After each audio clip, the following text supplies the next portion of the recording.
Assalamu alaikum guys, yau insha Allah za mu yi bread and egg samosa don caccanza abubuwa biredi ne dai sai kwai. So let's get started. Da farko muna buƙatar kwaya biyu.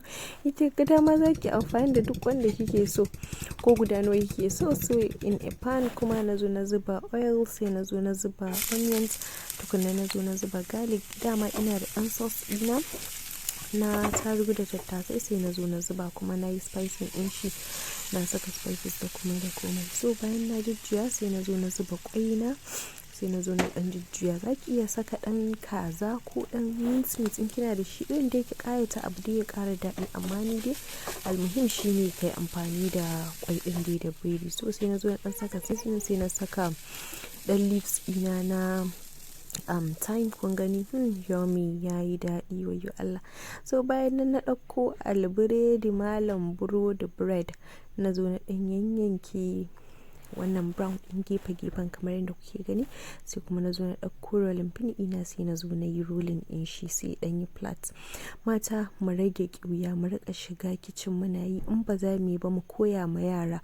Ɗan videos ɗinnan da kuke ɗan rainawa kuka ba ma yaro ya kalla, ba ƙaramin fahimta zai yi ba. So nan ga kwanmu, nan ma ga kuma ɗanyen kwai, ban sa mai ko ba, sai ruwa sai wannan ɗin. To za ku iya amfani da cornflakes ko kuma golden meal ko kuma breadcrumbs, amma na yi amfani da cornflakes ne, sai ɗan jajjaga shi ya ƙara zama ƙanana sai ɗan saka parsley flakes. Kusan parsley flakes ɗin yana ba da ma'ana da ƙamshi da komai.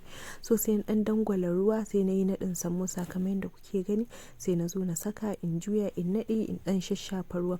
Ku riƙa supporting ina kawo muku videos masu ma'ana kuma sannan very simple da ɗan recipe ɗan mai daɗi, ba sai ka kashe kuɗi da yawa ba. Amma in ji shiru a Instagram ɗin da TikTok, da Allah ku yi following ina a Instagram ko a TikTok, a Instagram at Safmar Kitchen ko kuma a TikTok at Safmar _. Za ku gani, za ku samu recipes da yawa a gurin insha Allahu. So in ba ni ba ku, in ba ku ba ni. So kun gani bayan na gama naɗawa, sai na zo na saka a cikin ruwan kwai, sai kuma na zo na saka a cikin cornflakes ɗin da na sa ma parsley, sai na ɗan wannan, kun gani yanda yayi. So sai na saka mai na a wuta yi zafi, na ɗan sa albasa, kun gani choi yayi. So har ya soyi, na ɗan zo na jujjuya, kun gani yawwa. Kuma sannan baya shan mai, in gaya muku haka nan za ku yi shi masha Allah. Kun gani very simple, ku yi abunku hankalinku kwance, ku ci ku ƙoshi, sannan kuma a ji daɗin baki. So na zo na yi dip ina mayonnaise ne na saka, sai ketchup, sai parsley flakes ɗin, sannan sai ɗan lemun tsami da ruwa, sai kuma na saka garlic. So shi kenan. Kar ku manta dai ku yi following ina at Safmar Kitchen ko kuma a Facebook za ka gani Aisha Kabir Hassan. Sai kun ji ni a next recipe ina insha Allah.